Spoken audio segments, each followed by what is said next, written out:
muchísimo que hayas aceptado venir acá, a este espacio tan agradable, Espacio IF, para conversar conmigo acerca de... Me encanta conversar contigo porque en realidad cuando uno conversa con alguien que tiene respeto, que tiene sus ideas, que es inteligente, que ha leído, que se ha formado, que tiene principios, siempre siento que uno puede tener una conversación grata. Y yo creo que eso hace falta mucho en Chile hoy día. Sí, efectivamente, porque antes de conversar nos ponemos las anteojeras de ella es la carátula, entonces por tanto ya me prejuicio. Exactamente. Y no, pues eso es lo que tenemos que hacer, conversar, y es muy probable que conversando tú y yo lleguemos a un punto medio o veamos que hay más cosas. Eso se trata, ¿no? Eso se trata. Bueno, ojalá pudiéramos llegar a puntos medios y tener consenso de cómo avanzar con nuestro país. Tú has sido bastante crítica de este periodo que estamos viviendo bajo la conducción de la nueva mayoría, el llamado nuevo ciclo. ¿Tú sientes que el punto de inflexión que ha tratado de instalar el gobierno con el realismo sin renuncia y, por ejemplo, lo que son las señales del presupuesto, instalan un punto de inflexión en verdad o no? ¿Has morigerado un poco a partir de lo que se supone han intentado hacer algunos cambios? ¿Tu opinión tan drástica? A ver, creo que el realismo sin renuncia, cada uno entendió lo que quería y la verdad es que no hizo ningún cambio, porque cuando cada uno entiende lo que quiere, cada uno hace lo que quiere y por lo tanto no se alinea nada. De hecho, todos los comentarios en las semanas siguientes eran para la risa, porque cada uno había entendido lo que quería. Respecto al presupuesto, yo estoy muy apenada en realidad, porque siento que se le ha mentido al país y se le ha mentido en forma oficial. Cuando la presidenta sale en televisión a decir que va a haber un aumento del 4,4, cuando en realidad es un 6,6. 6,6. Eso es mentir. Entonces, muchas personas que nunca han estado, yo estuve como en 24, o no me acuerdo cuántos fueron, 4, 8, 16, 20 por lo menos, bueno, leyes de presupuesto, sí. ¿Ya? Pero la mayoría de la gente a la que le preguntan nunca ha estado en una ley de presupuesto y no sabe cuál es la diferencia de comparar con la ley anterior versus con el gasto. Claro, son temas tan técnicos. Son temas muy técnicos. Entonces, le meten el dedo hasta acá. Y todos salieron diciendo, no, 4,4 es muy razonable. Claro, 4,4 hubiese sido razonable, dado que el próximo año vamos a crecer más o menos en un 2. Pero 6,6 no es nada razonable. Peor aún, me da pena ver a un hombre que yo creo que es un muy buen economista, una muy buena persona además. Rodrigo Valdés, que sabe de economía monetaria, que sabe de economía fiscal, que sabe de muchas cosas, pero que al final no puede hacer nada. De verdad no ha hecho nada. Y al final va a pasar a la historia como la persona que con su prestigio avaló las malas políticas. Cuando uno ve, por ejemplo, que se supone, ¿no es cierto?, que todo este gobierno tenía como gran meta la gratuidad en la universidad. Meta con la cual yo no estoy de acuerdo, pero en fin, es la meta. Y uno ve que a eso le van a destinar 250 millones de dólares. Y en cambio a contratar nuevos funcionarios le van a destinar 800 millones de dólares. Más de 3 veces más. Entonces uno dice, a ver, no es otra mentira más. Entonces yo siento que este gobierno, desgraciadamente, se va de mentira en mentira. Cuando dicen que es la gran meta darle gratuidad, pero le destinan la tercera parte, que a contratar a nuevos. Por ejemplo, lo que hemos visto en la prensa es que el anterior ministro de Salud tenía 3 asesores. Esta ministra y la anterior ministra, 74, para hacer el mismo trabajo. ¿Alguien ha visto que esos 71 adicionales hayan hecho que se dé una mejor calidad de salud? ¿Le ha cambiado la vida a los chilenos? ¿O en realidad son puros pitutos políticos? Y en realidad desde esa forma están financiando la política y están financiando las campañas. Entonces yo siento que en este gobierno hay una mentira generalizada y me da la pena que ya no les creo nada. Y no le creo nada ni siquiera a Rodrigo Valdés, lo cual me da una pena enorme porque no es porque él sea deshonesto, no lo es una persona de verdad, pero él puede hacer lo que puede. Tiene limitaciones, claro. Está muy limitado y finalmente él se está desprestigiando. No, pero si él no está de acuerdo, podría renunciar. Bueno, es que eso es lo que yo siempre pienso. Claro. Que, si no... De hecho, yo en una ocasión renuncié como ministra, nadie lo supo. Nadie supo, esto es una primicia. Nadie lo supo, pero yo renuncié. Había un tema con el cual yo le dije, no hay ningún problema, presidente, yo lo dejo todo listo, pero lo firma otro. Claro, porque esto de que los presidentes no renuncian, hasta que llegó Belisario Velasco renunció con la presidenta Bachelet y se rompió ese mito de que nadie le dice que no al presidente. Pero o sea, él podría perfectamente renunciar. Yo creo que él debiera renunciar, porque en realidad todo el mundo creyó que él iba a hacer alguna diferencia. Y la verdad, yo creo que él ha hecho un tremendo esfuerzo para hacer una diferencia. Pero la verdad es que no está logrando ninguna. Claro. Ninguna. Entonces, al final lo que va a suceder es que él se va a desprestigiar. Y creo que además va a pasar como el que avaló muchas malas políticas. O sea, él va a ser el ministro de Hacienda que avaló esta locura de cómo se va a implementar la gratuidad universitaria. Si tú el año pasado escogiste el INACAP, no tienes derecho a la gratuidad. Si tú el año pasado escogiste el DUOC, sí tienes gratuidad.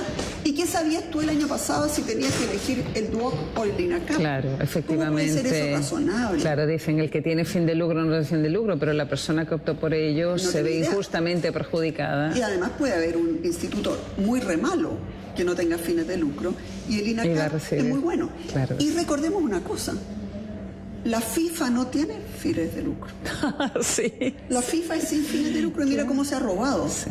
Se ha robado a nivel internacional. Se ha robado, pero a vista y paciencia de todo el mundo. Así, el tener o no tener fin de lucro no es lo que hace la diferencia. Lo que hace la diferencia es si tú quieres hacer tu trabajo bien o quieres en realidad hacerte rico fácilmente. Y eso pero ¿qué pasó en Chile? ¿Qué pasó en Chile? Yo no voy a abogar por la tecnocracia, pero creo que en muchos casos también en decisiones pasadas faltó la política. Yo creo que en el caso de Transantiago mucha tecnocracia, quizá poca política, no sé. Pero el punto es que Chile tiene una masa crítica muy importante de gente que piensa en la educación. No solamente está Educación 2020, tenemos un centro de excelencia en la Católica, está la Diego Portales, Brunner, tienes la Chile, el famoso CIDE, el Centro de Investigaciones de Desarrollo de la Educación, el PIE, del cual viene la actual ministra. En fin, hay una masa crítica institucional. ¿Y por qué hemos llegado a esto? A ver, lo primero que hay que preguntarse es por qué la presidenta pone a Izaguirre de ministro de Educación, que fue un gran ministro de Hacienda. Y que fue un horroroso ministro de Educación, si no sabía nada de educación. Y lo reconoció. Y además lo reconoció, que es lo peor. O lo mejor, uno ya a esta altura no sabe. Fue honesto. Fue honesto. Fue por lo menos que conoce. No tengo dos palpitos. Y uno dice, a ver, tenían esta idea hace un año y medio. Había gente que estaba trabajando en la precampaña. ¿Qué habían hecho? Esto eran puros slogans. Puros slogans, además, que en la mayoría de los casos no se podían cumplir. Entonces uno dice, a ver, lo que sucedió acá es que en realidad querían el poder a cualquier costo. Y estuvieron dispuestos a mentir y ahora están dispuestos a improvisar y están dispuestos a seguir mintiendo con tal de mantener el poder. Y yo creo que efectivamente el daño que le van a hacer a Chile va a durar. El otro día había un artículo muy bueno, una entrevista a Arturo Cifuentes en El Pulso, muy buena. Y él decía, van a joder a Chile 10 años, parafraseando a Vargas Llosa. Vargas Llosa, claro, sobre Perú. Sobre Perú. Pero, y yo creo que efectivamente el daño para Chile de este gobierno va a ser por lo menos 10 años. Y creo que todo esto va parte de promesas o de arengas muy falsas. Tú me dices, ¿hay inequidad en Chile? Sí. ¿Los grados de inequidad que hay son aceptables? No. ¿Estas políticas van a mejorar la inequidad? No, la van a empeorar. Las políticas que teníamos, ¿estaban mejorando la inequidad? Claramente sí, más que en cualquier otro país latinoamericano. El drama es que cuando tú tratas de acelerar a través de malas políticas, de cortar esquinas, de curar el tranco con malas políticas, generalmente lo que logra es mucho peor que lo que tenemos. Pero mira, Evelyn, efectivamente Chile fue muy exitoso en enfrentar la pobreza. No hay otro en América Latina, pero yo no estoy tan segura. Estamos entre los 20 países más desiguales del planeta, entre los 4 países más desiguales. Eso es totalmente falso. ¿Sí? Falso de falsedad absoluta. Lo que sucede es que siempre, y la izquierda lo usa mucho porque le interesa usarlo, usan el coeficiente de Gini. El coeficiente de Gini lo único que mide es lo que tú ganas con tus propios medios. Ya. Pero no mide la ayuda estatal. Las prestaciones sociales. Entonces, cuando hemos hecho un tremendo avance y una tremenda inversión justamente para ir en ayuda de los sectores más vulnerables, con pensiones que no tenían cotizaciones detrás, con salud, con educación gratuita, con ayuda para la vivienda. Todo eso no aparece en el coeficiente de Gini. Entonces el coeficiente de Gini es la mentira más grande. Es un absurdo siquiera pensar que Chile es uno de los 20 países más desiguales. Eso es lo primero. El termómetro mide algo que no es para lo que se le ocupa. Es probable. Uno está de repente cansado de ver tantas estadísticas, pero uno es sabe. Totalmente falso. El coeficiente de Gini solamente mide lo que tú ganas por tus propios medios, no todas las ayudas que te dan. Si hay un subsidio al Transantiago, si hay un subsidio al agua potable, si hay un subsidio a la vivienda, si hay un subsidio a la luz eléctrica, todo eso no lo mide. Y eso obviamente porque además hemos hecho un esfuerzo muy grande como país, ¿no es cierto?, para ir mejorando. ¿Cómo se explica entonces, Evelyn, el caso venezolano, que aparece como el país de América Latina que más ha corregido su Gini y no ha sido básicamente empleo? Porque nadie tiene que comer. Son todos igualitos, nadie tiene que comer. Bueno, sí, uno tiene la sensación de que ese nivel va hacia abajo. Esa es la sensación que uno le da. Igual que en Cuba. Sí. La gente huía en balsas, en mares infectados de tiburones, pero eran todos igualitos. Así que no, o sea, todos esos estudios son solamente para asusar a la gente a que en Chile estamos peor. Pero si tú te comparas con cualquier otro país latinoamericano, claramente Chile es lejos el que más ha avanzado, tanto en lucha contra la pobreza como también en desigualdad. Pero nos queremos comparar con América Latina. Chile no ha salido un poco de ese parámetro de comparación cuando estamos con $20.000 per cápita, aunque nos comparar a Australia, Nueva Zelanda. Naturalmente, y justamente esa es la razón de tener políticas como las que tiene Australia. El drama es que ahora estamos teniendo políticas como las que tiene Latinoamérica, con las que no nos queremos comparar. Entonces tú dices, si hemos avanzado todo lo que hemos avanzado y de alguna manera íbamos directo a ser el primer país latinoamericano que iba a ser un país que iba a dar el salto desarrollado, ¿qué sentido tiene empezar ahora a aplicar políticas que hace 50 años atrás se demostró que eran un desastre? Pero mira, Evelyn, todos los organismos internacionales, el Fondo Monetario, el BID, la CEPAL, la OCDE, todos decían que Chile necesita... Es un asco. No. La CEPAL nunca salió nada bueno de la CEPAL. Así que vamos con los otros. Bueno, el Fondo Monetario, ese no. El Fondo Monetario y la OCDE, que es un club, ¿verdad?, muy respetable, dice que teníamos que hacer estas reformas. O sea, yo creo que todo el mundo en Chile sabía que había que meterse con la educación, algo había que hacer. Pero obviamente. ¿Tú estás de acuerdo con que había que hacer reformas? Que había que hacer una reforma tributaria. Mi programa estaba. No, reforma tributaria no. ¿No? ¿Tú no crees que había una inequidad muy grande y que era regresivo? No, porque creo que es mucho más regresivo que el país no crezca y no dé empleo. Si finalmente lo que tú puedes dar vía bonos o vía ayuda estatal es mucho menos que lo que una persona puede recibir si tiene un buen sueldo. Entonces, una reforma tributaria que afecta, como esta afecta... En primer lugar, yo voté a favor de la mayoría de las reformas tributarias que hubo en el pasado. Pero eran buenas reformas tributarias, bien pensadas. Esta, yo me acuerdo que la miré y no lo podía creer. Llena de errores conceptuales. O sea, trabajo peor hecho técnicamente. Es decir, que es inaceptable tener políticas públicas de tan baja calidad. Porque tú puedes estar a favor o en contra de una reforma tributaria, pero si la vas a hacer, hazla bien. En materia de reforma educacional yo estaba absolutamente de acuerdo que había que hacer una. Es un tema que tú has pensado, además tienes un libro sobre eso, sobre la sociedad del conocimiento y todo. Sí, absolutamente. Y desde mi punto de vista hay varias cosas que hay que lograr con el sistema educacional. Si tú quieres mayores niveles de equidad, entonces la mejor receta es invertir mucho en educación preescolar, que aquí no se ha tocado. Se dice que se quiere mayor equidad con la educacional, pero lo que produce mayor equidad, que es la primera infancia, no se ha hecho nada.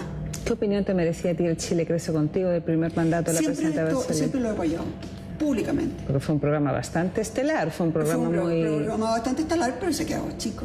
O sea, tiene demasiado poco dinero y además el Chile Crece Contigo, a lo que debiera finalmente apuntar, son a centros, llámale si quieres a las cunas, pero en realidad de otro nivel, de otra categoría, con otros objetivos. No es un lugar donde te tengan el niño mientras tú vas a trabajar. Además es una guardería más que un jardín infantil. Y lo que nosotros sabemos, ¿no es cierto?, es que justamente entre los 2 y los 3 años es cuando se desarrolla más fuertemente la personalidad, el carácter, las neuronas, el sistema interconectado de neuronas y por lo tanto la inteligencia. Y por lo tanto tú ahí tienes que tener una mezcla de cariño, mucho cariño. Sin cariño no hay nada que ande. Pero al mismo tiempo de desarrollo, de juegos, de estimulación, de todo eso. Eso no lo están proveyendo nadie. Ningún jardín. Entonces tú me dices que Chile Crece Contigo, un muy buen paso, pero no vamos a no vamos a creer que eso soluciona el problema. Así que si queremos mayor equidad, es algo que no se ha hecho. Ni se ha tocado, ni se ha pensado, ni se ha hablado siquiera. Después, lo que hace la diferencia son los profesores. Bueno, en materia de educación yo hubiera partido con los profesores, les hubiera pagado muy bien a los que dieran bien la prueba inicia, a los que demostraran que sacan adelante a sus hijos, a sus niños, perdón, a sus alumnos, y a los que enseñan sobre todo en los barrios más vulnerables. Claro. ¿No es cierto? Porque no es lo mismo enseñar en La Pintana que enseñar en Vitacura. Entonces, para ti, clave es la educación preescolar, el papel de los profesores. Y hay otra pregunta que yo te quiero hacer, porque tú eres economista. ¿Tiene mucho sentido impulsar una reforma educativa que esté disociada del modelo de desarrollo, de nuestra estrategia de desarrollo? No tiene ningún sentido. A ver, hay ciertas cosas que sí. Por ejemplo, el sistema parvulario no tiene que ver con nuestro sistema de desarrollo, pero... Tú fuiste ministra del Trabajo, sí. Ves ahí todo lo que es la dimensión del CENSE, la capacitación. Es que justamente, en Chile todo el mundo quiere ser profesional de universidad. Sí, ahí hay un tema. Y la verdad es que lo que uno ve en el mundo moderno es que las carreras técnicas son tan prestigiadas como las universitarias, tan bien pagadas o más, sí. O más, muchas veces más que las carreras universitarias, pero en Chile se las miran menos. Y la verdad es que contar con buenos técnicos en todas las áreas es no solamente necesario, es indispensable para hacer bien las cosas. En Alemania, si tú llegas a arreglar la llave de tu cocina, te pasan una multa. Tú no te puedes acercar a una llave si tú no tienes el título. Y después queda sellado, hay un sello de calidad. Hay un sello de calidad. Que viene el técnico. Entonces, en el fondo, le están asegurando a todo el mundo que las cosas funcionen bien. Y por eso que yo siento que la educación técnica, pero técnica de calidad.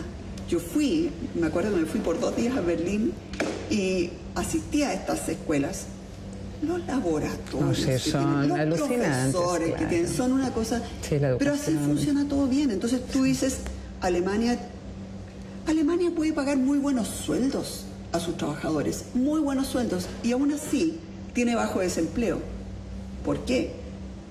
Porque esos trabajadores están tan bien formados que rinden mucho. Entonces en realidad se ganan ese sueldo muy alto. Pero eso nunca nadie lo ha entendido, nadie quiere entenderlo. La educación técnica es como el patito feo. Sí, el pariente pobre, si no hay un debate sobre... Pero cuando uno ve la mayoría de los niños de los hogares del quintil más pobre van a liceos técnicos profesionales, que me acuerdo que yo fui a ver uno en Coquimbo y estaban estudiando electricidad. Y entonces querían ver cómo se ponía un enchufe y tenían una plancha. Ya no había dónde poner el enchufe, porque era un puro hoyo. Entonces tú dices, a ver, ¿esto de verdad es enseñanza? ¿Para qué decimos que tenemos liceos técnicos profesionales si la verdad es que no aprenden nada? Generalmente no sacan el título porque no hacen la práctica. La práctica no está arreglada. No hay industrias donde ellos puedan hacer sus prácticas después. Entonces, pero un buen sistema educacional necesariamente tiene que dialogar. Tiene que dialogar con la educación técnica a nivel de chicos que están todavía en la educación secundaria, pero también con la educación terciaria, con la educación superior. Claro, pero también con la estrategia de desarrollo. Chile está dándose cuenta ahora que se agotó, está agotándose prácticamente el fin del ciclo de... Y no estamos preparados para nada. No estamos preparados. Hay una comisión permanente de productividad que recién está pensando el modelo de desarrollo y no hay... Yo no sé, pero no hay ninguna conversación y las conversaciones relevantes no están en ninguna parte. María de Los Ángeles, fíjate, tú sabes que yo fui profesora de matemáticas. Entonces yo tenía que enseñarles logaritmos y ecuaciones logarítmicas a alumnos de segundo medio. Algunos de ellos querían ir a ingeniería. Otra niña quería estudiar, ¿cómo se llama? Cosmetóloga. ¿Tú crees que le puede haber interesado algo, la ecuación logarítmica, a esa niña? Otro quería ser mecánico. ¿Tú crees que le interesaba algo? Y yo decía, y yo voy a dejar a este niño repitiendo, porque no sabe algo tan inservible, claro, porque además es inservible. O sea, ecuaciones logarítmicas, claro, si tú estudias química, si tú estudias... Depende de la derivación que tú vas a tener. Pero lo vas a estudiar de todos modos en tu carrera. ¿Para qué se lo estamos enseñando en segundo medio a todos los niños? Algunos de los cuales quieren ser futbolistas y otros quieren ser... Mira, todo mal hecho, todo mal hecho, todo mal hecho. Y con esta reforma, peor todavía. Peor. Vamos a tu sector, que tiene un nombre. Tu sector, ¿cómo ves tú a tu sector que no atina ni a ponerle un nombre creativo? Y además ahora salieron con esta plataforma de Alcaldes por Chile, que es como rara la plataforma, porque en el fondo es, mira, no desconocemos los partidos, pero queremos hacer una cosa que supere los partidos, pero no parecemos vinculados a los partidos. Yo creo que todo el mundo va a tratar de zafarse de los partidos. Claro, bueno, ya hace rato que vemos campañas... Y no solamente en mi sector. Yo creo que todos los partidos están desprestigiados. Mira tú, un partido donde el presidente no solamente tiene a sus hijos involucrados en el tema de las plata, sino que además se va al Mundial de Rugby. Tú dices, a ver, esos son los partidos que tenemos hoy día. Sí, yo lo defendí un poquitito, porque yo veo porque él tenía el tema del rugby de mucho antes. Sí, no, porque la mesa del Senado le dio el permiso, punto uno. Había 13 más haciendo lo mismo, sí. Había muchas vaguedades con la famosa semana distrital y porque ustedes trabajan 24/7. Sí, porque cuando uno ve, entonces yo digo, bueno... Yo lo único que digo es que si yo hubiera sido la senadora, yo me hubiera bajado el avión. Claro. Está bien. Un tema de discernimiento, de atinar. Pero no porque... Y yo creo que tú tienes razón en defenderlo. No lo defiendo a él en particular, sino que quiero reivindicar para los políticos vida, sí, porque claro. Llega un minuto que no duermes, que no tienes vida, que estás subido en una especie de pelota, en actos protocolares, en reuniones eternas, en el Congreso, como hemos visto, leyes que están toda la noche debatiéndolas. Yo no sé cómo tú puedes estar con el foco. No puedes. Eso. No puedes, es una falta de respeto terrible. ¿Y tú sabes por qué yo veo eso? Lo veo por las mujeres, porque vamos a tener una ley de cuotas de 40-60, no menos de 40. Yo digo, bueno, las mujeres queremos tener vida, y los hombres también. Los hombres equilibrados quieren tener vida, quieren dedicarse a sus hijos, quieren... No queremos legisladores que funcionen sobre la base de pildorearse, ¿no es cierto? No queremos, porque no es así el mundo. Entonces, está bien. Lo que yo te quiero decir es que yo creo que va a haber una desconexión de los partidos en las próximas elecciones municipales lo más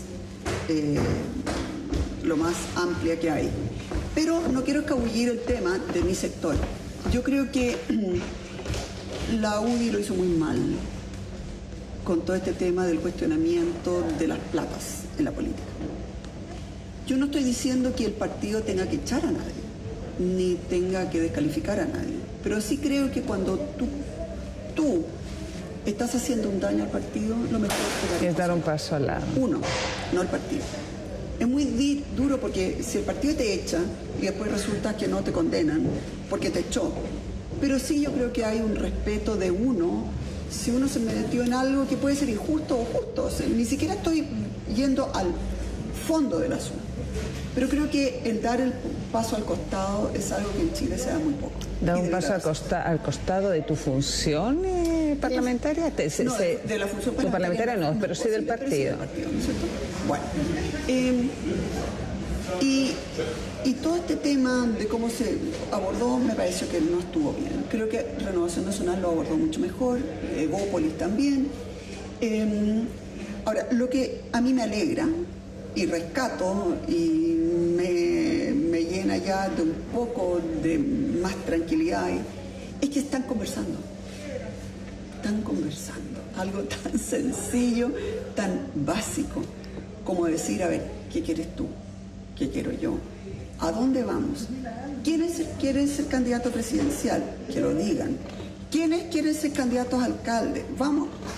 O sea, algo tan esencial en la vida familiar, en la vida de cualquier institución, en la vida de un partido, en la vida de una coalición, en la vida de un gobierno. Que es conversar, eso se está haciendo. Y eso me llena de alegría. Es una buena señal. Sí, es una buena señal. ¿Y vas a ser candidata a alcaldesa? No lo sé todavía. ¿Cómo has dicho? Porque mira, yo no estoy dispuesta a esto de ir con dos candidatos, uno por dentro, otro por fuera, peleándose. No. Las cosas o se resuelven de manera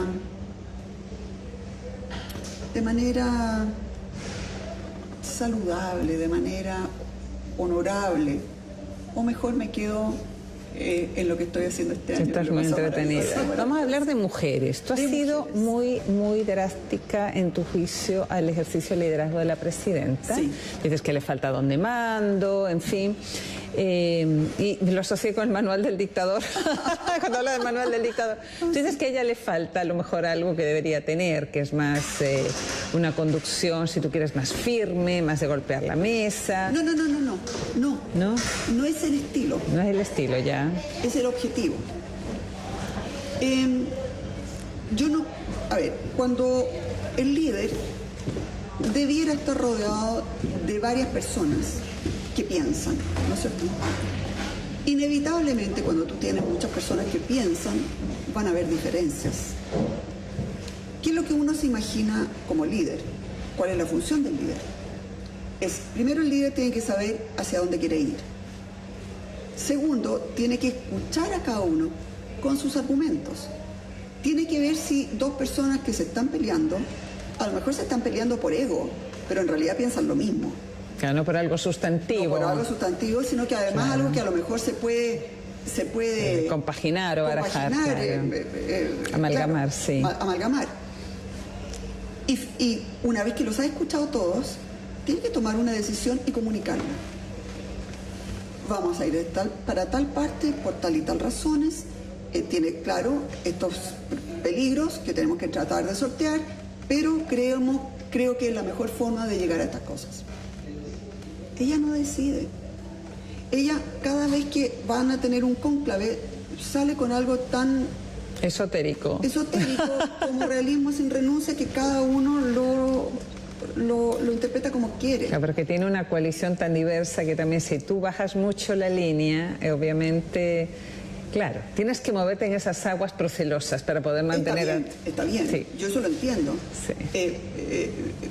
Pero la verdad es que al final, cuando tú tampoco decides nada, no hay nadie que esté conforme contigo.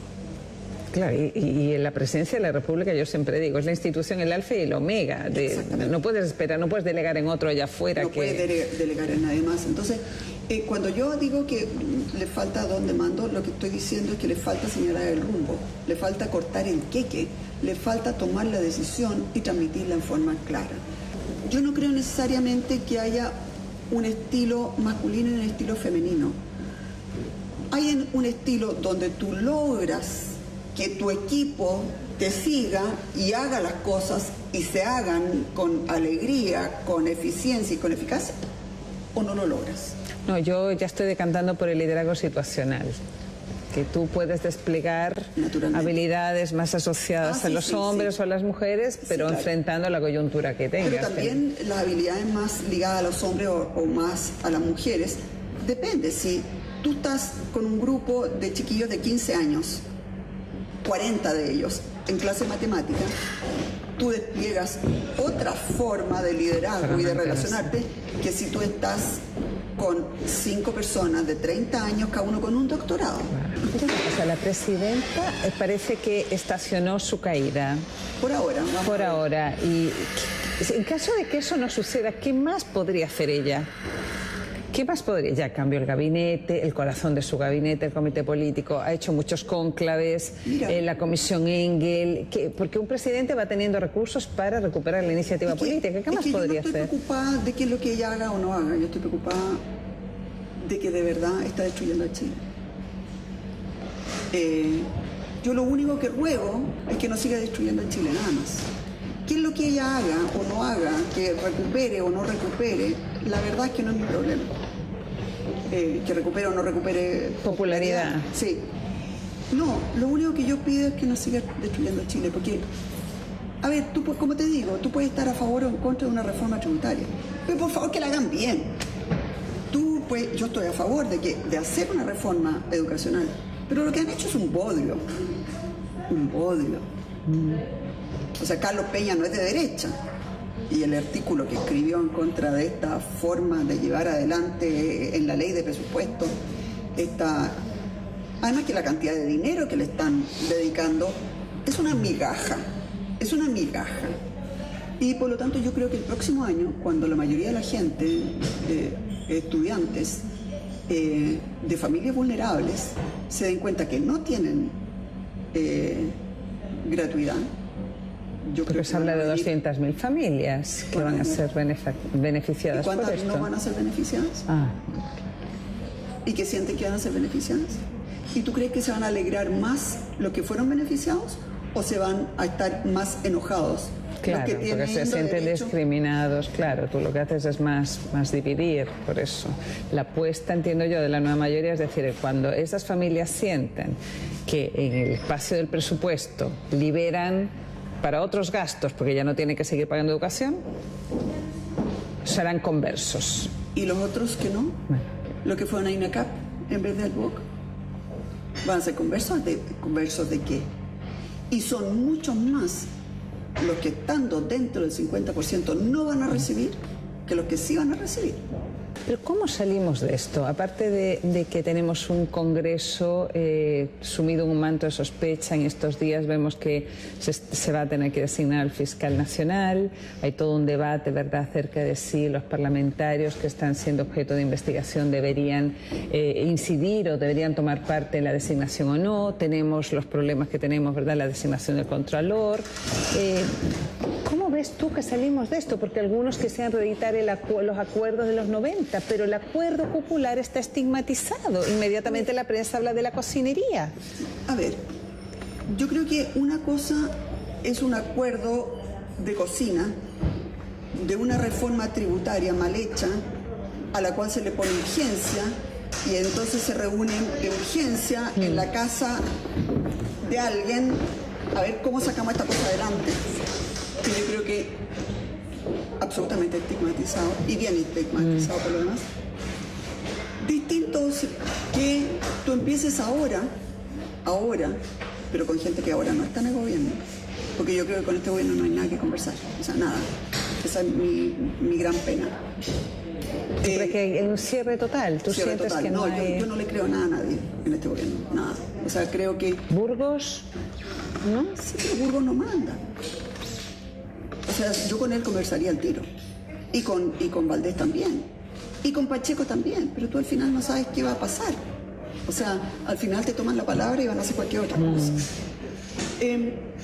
Pero yo siento que, por ejemplo, si se empezara a conversar hoy día con Lagos que es una persona que siempre se ha caracterizado por mirar un poco el mediano plazo y el largo plazo. La mirada larga, como dice. La mirada larga. La mirada larga. Y tú dijeras, a ver, vamos a recurrir a esta gente que tú decías, de la Universidad Católica, expertos en educación, de la Universidad de Diego Portales, y que nos digan un plan para 2 años, para 4 años, para 6 años, para 10 años y para 20 años. Porque en educación las cosas no se hacen todas en un día. No, es imposible. Pero tú tienes que tener prioridades. ¿Cuáles son las más importantes? ¿Cuáles son las que tú puedes hacer cuando ya estén hechas y además cuando tengamos el dinero No, pero suficiente? diseñar un horizonte. Entonces, si tú entablas un diálogo político, pero basado en la opinión de gente que no está en la política, porque yo estoy hablando no de la Fundación Jaime Guzmán, no estoy hablando de Libertad y Desarrollo ni de Chile 21, estoy hablando de la Universidad Católica, estoy hablando de la Universidad de la Academia.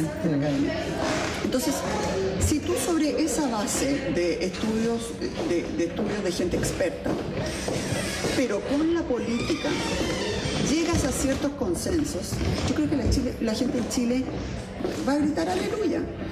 Yo estoy segura que eso es lo que la inmensa mayoría de la gente quiere.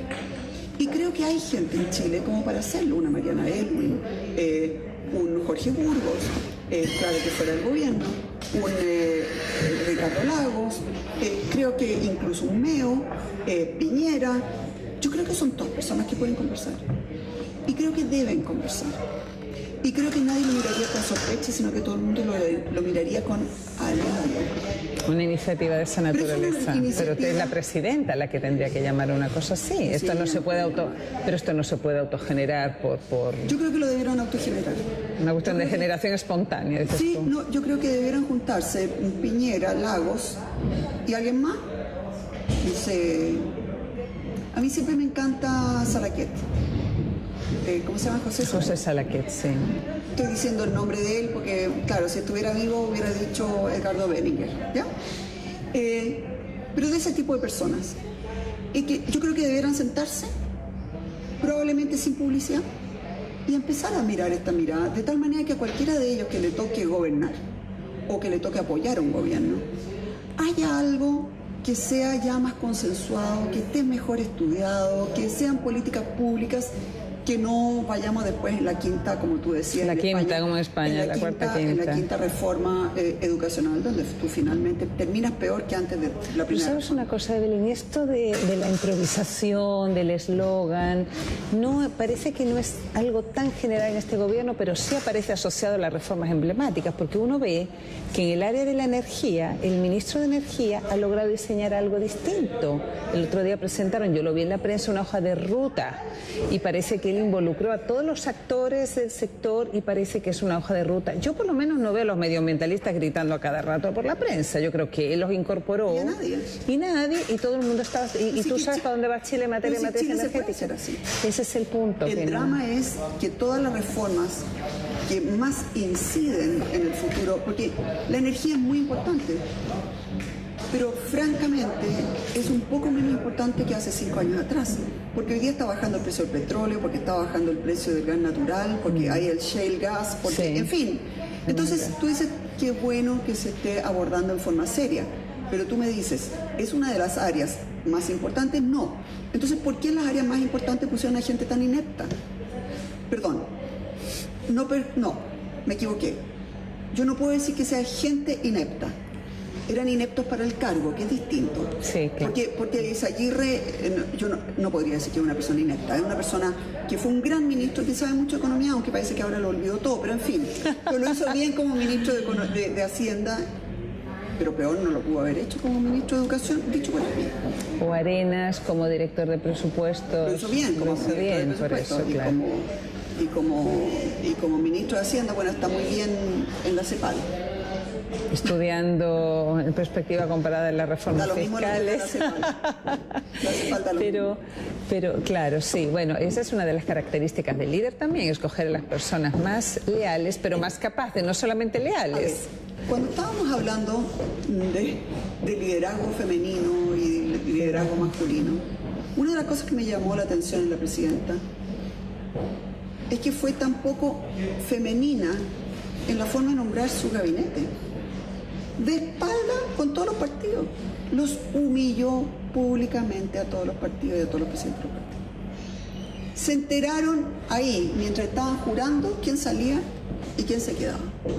¿Eso es femenino? No lo sé, Beni. Yo creo que los partidos tienen más poder del que se... Porque ella dijo que no había podido concretar la paridad.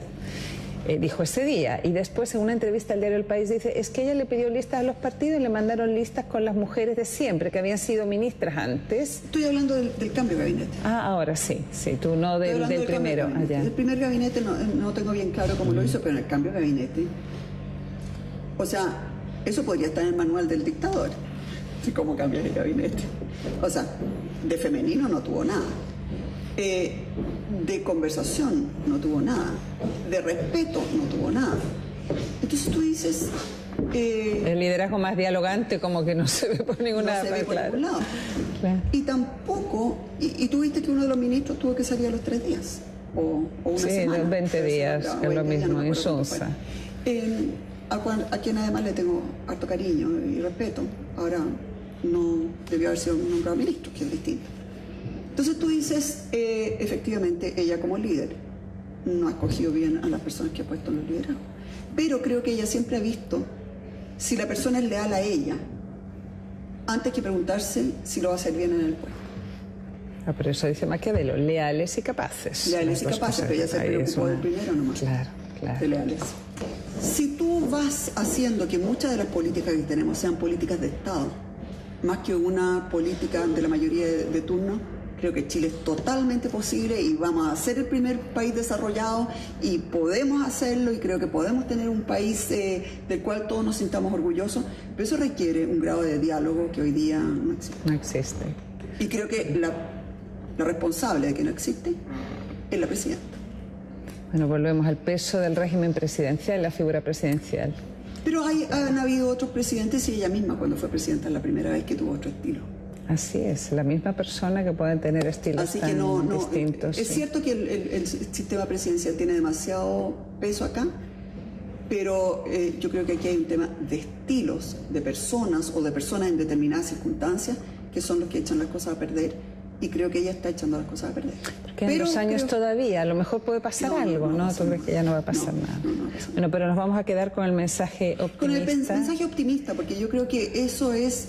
Y como te digo, ese mensaje optimista va necesariamente por la vía del diálogo, de los consensos, y no estamos hablando de los acuerdos parlamentarios, estamos hablando de acuerdos de largo plazo, mediano y largo plazo. A nivel intelectual, claro. Pero con los grandes líderes políticos, obviamente, interviniendo y metidos, porque son los que finalmente se tienen que comprometer. Así es. Bueno, muchísimas gracias, Belén Matei. Y aquí tenemos, hay mujeres.